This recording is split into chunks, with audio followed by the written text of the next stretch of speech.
সবাই আবার আমরা দুজনে বার হয়ে পড়লাম।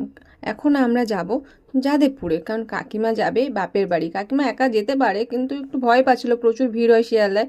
তার জন্য আমি আর বোনও মিলে কাকিমাকে ছাড়তে যাচ্ছি। আর আমরা যাদবপুর স্টেশনে দাঁড়িয়ে আছি, ট্রেনে করে আমরা এখন যাব শিয়ালদাতে। আমরা শিয়ালদা স্টেশনে চলে এসেছি। আমি কাকিমাকে হাত ধরে নিয়ে যাচ্ছি আর বলছি, তুমি চলে যাচ্ছ আর আসবে না তো? কাকিমা বললো, আরে না না, দুদিনের জন্য যাচ্ছি তো তাই। তারপর আমরা গিয়ে মাত্র ট্রেন পেয়ে গেলাম। আমি কাকিমাকে বসিয়ে দিয়ে বললাম, তুমি সাবধানে যাও, গিয়ে বাড়িতে গিয়ে ফোন করো। তারপরে আমি আর বোনও হাঁটতে হাঁটতে শিয়ালদা স্টেশনের ভিতর থেকে আসছি। আস্তে আস্তে দেখলাম প্রচুর ভিড় ভিতরে, সবাই বসে আছে, শুয়ে আছে যে যার মতন।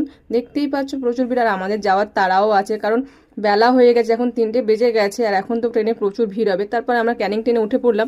একজন এই ব্যাগটা বিক্রি করছিল, আর একজন ভদ্রমহিলা নেবে, তার কাছে ক্যাশ ছিল না। তা বনুকে বললো, তোমার কাছে যদি ফোন পে থাকে তো খুব ভালো হয়।